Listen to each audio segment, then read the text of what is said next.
Everyone welcome to Raj economics and commerce classes. मैं हूं नीरज कुमार और आज आ गया हूं मैं आप लोगों के बीच वेक्टर का थर्ड वीडियो को लेकर के। ठीक है, इसमें हम लोग डिस्कस करने वाले हैं geometric interpretation of vector operation. जो वेक्टर्स हैं या वेक्टर जो operation, that is sum, difference, scalar multiplication. ठीक है, ये सब जो हम लोगों ने किया था, ठीक है, उसमें क्या करना है, हमें जानना है, यहाँ पे देखना है कि अगर किसी भी प्रकार का ज्योमेट्रिकल रिप्रेजेंटेशन करना हो तो कैसे करेंगे, वो क्या होता है। तो हम लोग डायरेक्टली एग्जांपल से समझेंगे।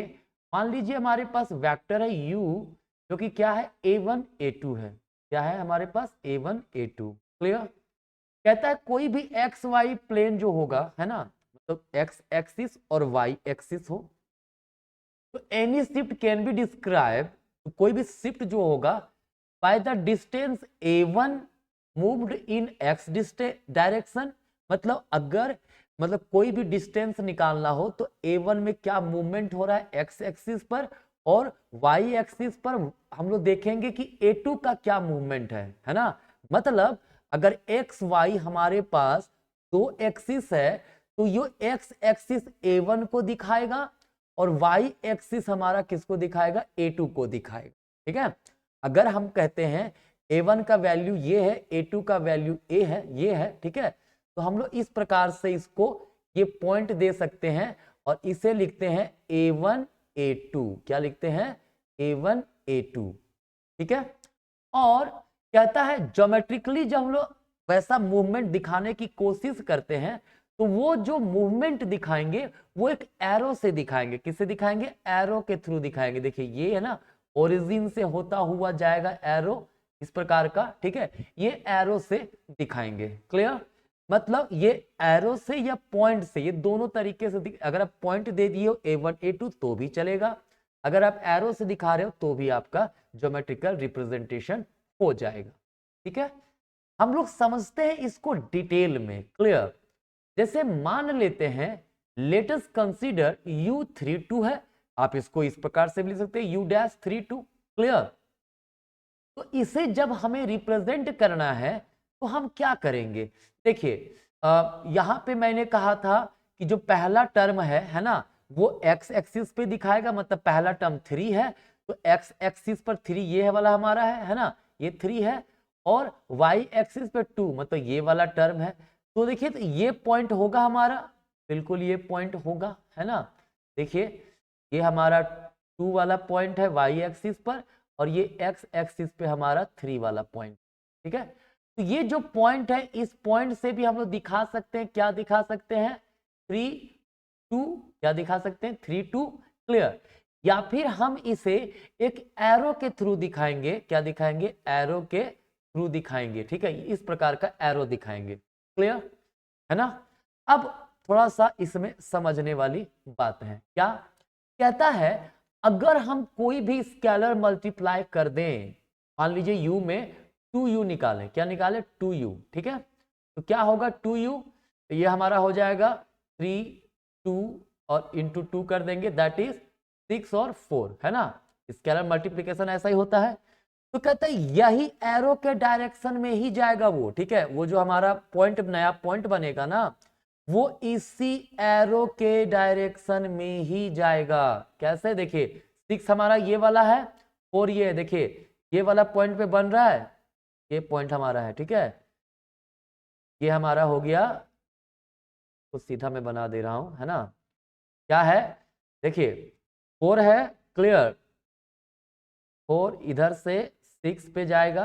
ठीक है, ये तो अगर आप ध्यान से देखिएगा, ठीक है, तो ये वही डायरेक्शन में जा रहा है, वही एरो जा रहा है। क्लियर। मतलब ये जो पॉइंट हमारा आया, ठीक है, ये 2u है। क्या है, 2u, जो किसको दिखा रहा है, 6 और 4 को दिखा रहा है। क्लियर है। मतलब समझिएगा, ये थोड़ा सा टेढ़ा हल्का बन रहा है बट वो सीधा बनेगा। ठीक है, एरो सीधा जाएगा, है ना। कहता है कि अगर हम जो स्केलर मल्टीप्लाई करेंगे u में, ठीक है, ये रीअलोकेट u पर तभी होगा, इस पॉइंट पर u पॉइंट पर रीअलोकेट तभी होगा जब k का वैल्यू 1 हो। के का वैल्यू अगर 1 रहेगा, मतलब ये हमारा स्केलर के है, ठीक है, के का वैल्यू अगर 1 है तो 1 इंटू 3 और 2 करेंगे तो सेम रहेगा ना, ओबवियसली बात है, 1 इंटू यू करेंगे तो हमारा वही ना रहेगा, 3 2 रहेगा, ठीक है, तभी रीलोकेट होगा अगर के का वैल्यू 1 हो तो।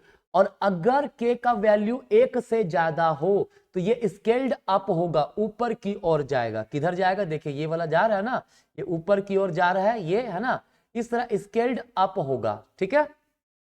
अगर के का वैल्यू क्या हो, 0 से बड़ा हो लेकिन 1 से कम हो, मतलब 0.5 हो, तो ये डाउन की तरफ आएगा, नीचे आएगा, स्केल्ड डाउन। ये जो पॉइंट है यू है ना, यहां से नीचे की ओर वो आ जाएगा, ठीक है।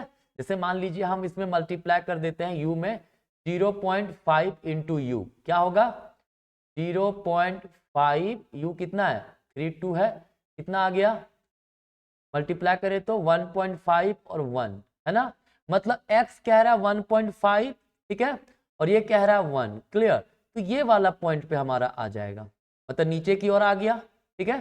तो अगर वही कह रहा है, हम लोग जो भी u रहेगा, जो एरो से मैंने ये u पॉइंट दिखा दिया, स्केलर मल्टीप्लाई करेंगे जिसका वैल्यू 1 से ज्यादा हो तो ये ऊपर की ओर जाएगा, वही लाइन में जाएगा, ठीक है, और अगर 1 से कम हो तो उसी लाइन में नीचे की ओर आएगा, ठीक है। ये इसका प्रॉपर्टी, वो लाइन से दूसरा मूव नहीं करेगा, वही लाइन पे जाएगा वो, क्लियर है, ठीक है। तो ये सबसे पहला चीज हुआ।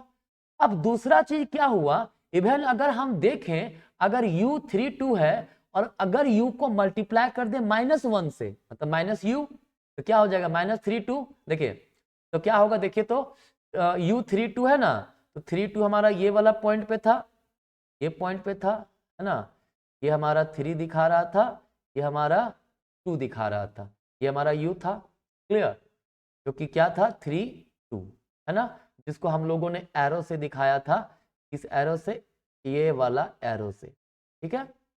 आप लोग स्केल से बनाइएगा, ज्यादा अच्छा बनेगा आपका, ठीक है। अब अगर माइनस कर दिए तो क्या हो गया, -3, मतलब x पे -3 ये वाला और -2 ये वाला, ठीक है, मतलब ये वाला पॉइंट देखिए तो -2 ये वाला, -3 ये वाला, ठीक है। अगर देखिएगा तो देखिए यही लाइन पर आपको नीचे आएगा, सेम जिस लाइन पे वो ऊपर गया था, -u जो है वो क्या आ गया हमारा -3 -2, क्लियर। आप रो कॉलम किसी भी फॉर्म में लिख सकते हैं, मैं बार बार कभी रो के रूप में लिख दूं ना, कभी कॉलम के रूप में आप लिख सकते हैं, कोई दिक्कत नहीं है, ठीक है। तो क्या हुआ, ये एरो जा रहा है, जो गया था ऊपर, जो जा रहा था स्केल्ड अप हो रहा था, यहां पे क्या हो गया, यहां पे हो गया scale down from the origin, origin से भी नीचे की ओर आ गया। तब अगर वो स्केलर हमारा -1 था तो, लेकिन लाइन देखिए, लाइन हमारा वही है, लाइन अगर ध्यान से देखें तो लाइन हमारा वही वाला है, ठीक है, ये इसका प्रॉपर्टी है, ठीक है, ये याद रहेगा। चलिए, अब हम लोग कहता है, हम लोग इजिली एडिशन भी निकाल सकते हैं और सब्ट्रैक्शन भी निकाल सकते हैं। कैसे, देखिए भी हमारे पास दिया हुआ है, भी क्या है 1/4, तो भी 1/4 क्या होगा, मतलब x पे 1 y पे 4, x पे 1 y पे 4, ये वाला पॉइंट हमारा होगा, देखिए तो ये वाला पॉइंट होगा ना, बिल्कुल ये पॉइंट होगा, ठीक है, क्लियर है। मतलब अगर हम इसको एरो में बना रहा हूं, थोड़ा टेढ़ा बनेगा, आप लोग मैनेज कीजिएगा, है ना, ये वाला, ठीक है, ये एरो बन गया हमारा, क्लियर है। जो ये दिखा रहा है, यहाँ पे क्या दिखा रहा है हमें, हमें दिखा रहा है भी क्या है हमारा 1 और 4, ठीक है, कोई दिक्कत नहीं है। अब u क्या है 3 2, u हमारा है 3 2, तो मतलब x पे 3 और इस पे 2, तो मतलब ये वाला पॉइंट है ना, इसको दिखाया जाए, ये इस प्रकार का जाएगा, ठीक है। मैं इसको थोड़ा सा ये वाला मिटा दे रहा हूँ, ठीक है, ये वाला मैं मिटा दे रहा हूँ, आप लोग को कंफ्यूजन ना हो, है ना, ठीक है। ये क्या बना हमारा, इस प्रकार से बन गया, ये हमारा u भी का बना, ये हमारा u का बना, u क्या था हमारा 3 2, 3 और 2, क्लियर। तो अगर सम निकाले v प्लस यू, क्या आएगा हमारा v प्लस यू, अगर निकाला जाए कितना आएगा, पहले हम सम करके निकालते हैं, 1 और 3, 1 3 क्या होगा, 1 और 3 हो गया हमारा 4, ठीक है, 4 और 2 क्या हो जाएगा 6, क्लियर। अब इसका अगर हम लोग निकालें तो u पे 4 मतलब इस पर और उस पे 6 मतलब ये वाला पॉइंट पे देखिए तो लगभग यही पॉइंट आ रहा है, हाँ बिल्कुल ये, हाँ ठीक है। ये क्या दिखा रहा है, ये हमें दिखा रहा है v प्लस यू दिखा रहा है, क्लियर, दैट इज 4 and 6 दिखा रहा है, क्लियर। अब अगर इसको हम एरो से ले ले ओरिजिन से, है ना, ये बन गया ना ओरिजिन, ये क्या हो गया v प्लस यू। वो क्या बनाया, ध्यान से देखिए, ये जो लाइन था ना हमारा v वाला लाइन, v का पैरेलल ये v, और इसको अगर मिला दें, ठीक है, इसको हम लोग डॉट लाइन से बना देते, ठीक है, डॉटेड लाइन से बना दे रहा हूं, ये बना दें अगर, और ये बना दें, तो ये क्या बन गया, पैरेललोग्राम बन गया, मतलब अपोजिट साइड जिसका इक्वल होता है, ठीक है, अपोजिट एंगल भी सेम रहेगा, ये क्या बन गया, पैरेललोग्राम बन गया। ध्यान रखिए, अगर आपको सम नहीं करना है, ठीक है, हाँ, तो आप सीधा सीधी पैरेललोग्राम बना दीजिए, आपका सम निकल जाएगा, ठीक है। मतलब अगर हम लोग v और u बना लिए थे, पैरेललोग्राम अगर बना लेते, दोनों को मैच कर देते यहाँ पे, ठीक है, तो हम लोग देखते तो वो v प्लस यू बना देता, ठीक है, मतलब सम करेंगे पैरेललोग्राम बनेगा, क्लियर है, कोई दिक्कत नहीं है ना।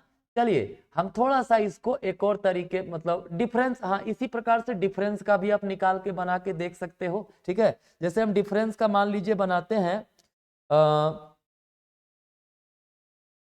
इसी क्वेश्चन में हम लोग दूसरा एक एग्जांपल देख लेते हैं, ठीक है। मान लीजिए हमारे पास u दिया हुआ है, क्या था u हमारे पास, v ले लेते हैं, ठीक है, v हमारे पास दिया हुआ है, v हमारे पास क्या है 1 और 4, 1 और 4, क्लियर है, ठीक है। और हम लोग v माइनस यू अगर निकाले थे, तो सबसे पहले u कितना था हमारा, u हमारा था, थोड़ा देखिएगा ध्यान से इसको, u था हमारा 3 2, क्या था 3 2, क्लियर है ना। हमें पता है माइनस यू हमारा कितना आया था, माइनस यू आया था -3 और -2, यही था ना, तो कॉलम के फॉर्म में लिखे थे। तो सबसे पहले अगर इसको हम लोग और इसको बना लेंगे पहले, ठीक है, भी बनाइए, भी क्या 1 4 1 4 यही है ना, ये वाला पॉइंट है, बिल्कुल ये पॉइंट है ना, हाँ, अगर हम लोग इसको बना दें एरो से तो ये इस प्रकार का बनेगा, ठीक है। और अगर हम देखें कि माइनस यू क्या था, तो -3 -2, -3 ये -2 ये वाला पॉइंट है हमारा, बिल्कुल ये वाला पॉइंट है, ठीक है। तो इसको मिला दें अगर, तो ये माइनस किसको दिखा रहा है, माइनस यू को दिखा रहा है, ये भी को दिखा रहा है ना। हमें क्या चाहिए, हमें निकालना है भी माइनस यू, ठीक है। तो ऐसे सिचुएशन में ना, या तो आप सीधा सीधी भी माइनस यू कर लो, भी माइनस यू क्या करेंगे 1 -3 तो -2 होगा, 4 -2 कितना आएगा 2 आएगा, इस पर आपको यहाँ पे बना दो, ये कहाँ बनेगा देखिए तो -2 और 2 ये पॉइंट पे बनेगा, बिल्कुल ये पॉइंट पे बनेगा, क्लियर।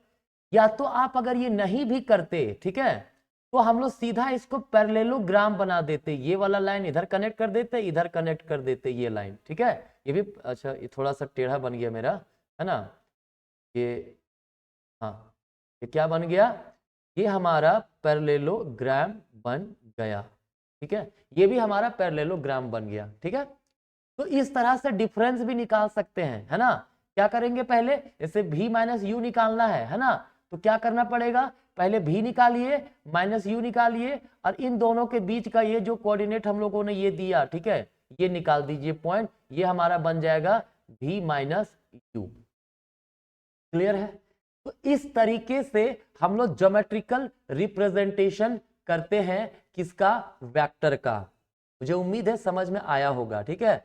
एक और चीज समझ लीजिएगा, अगर मान लीजिए कोई वेक्टर u दिया हुआ है, लिखा हुआ इस प्रकार से 0 2, है ना, और v दिया हुआ है मान लीजिए हमारे पास 2 0, ठीक है। तो याद रखिएगा, इसे यूनिट वेक्टर बोलते हैं, इसे भी यूनिट वेक्टर बोलते हैं, क्यों पता है, क्योंकि u जो हमारा बता रहा है वो क्या है, मैंने क्या कहा, पहला दिखाता है x का, दूसरा y का, ठीक है। तो यहाँ पे मान लीजिए 2 है, यहाँ पे भी 2 है ना।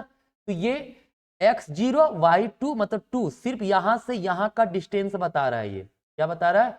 यहां से यहां का डिस्टेंस बता रहा है। क्लियर है ना। ये अगर हम लोग बात करें भी का, है ना, तो भी में क्या दिखा रहा है भाई? भी में वही काम, यहाँ पे 2, यहाँ पे 2 है, ठीक है। तो क्या है, यहाँ पे x हमारा 2 है, y 0, मतलब ये यहां से यहां वाला एरिया सिर्फ दिखा रहा है, सिर्फ एक डायरेक्शन को बता रहा है, एक डिस्टेंस को बता रहा है, ठीक है। इसीलिए इसको यूनिट वेक्टर कहते हैं। ये भी थोड़ा सा याद रखिएगा। क्लियर। यहां तक ये था ज्योमेट्रिकल रिप्रेजेंटेशन, और मैंने उतना ही बताया जितना मैथमेटिकल इकोनॉमिक्स में आपको जरूरत है। इससे एक्स्ट्रा पढ़ना है, फिजिक्स में भी पढ़े होंगे, जो बच्चे फिजिक्स पहले पढ़े होंगे या फिर पढ़ रहे हैं तो वो जानते होंगे। मैथमेटिक्स में भी पढ़े होंगे तो वहां और डिटेल में पढ़ना है, बट हमें मैथमेटिकल इकोनॉमिक्स में इतना ही जानना था, ठीक है। चलिए धन्यवाद, मिलेंगे नेक्स्ट वीडियो में, तब तक बाय बाय।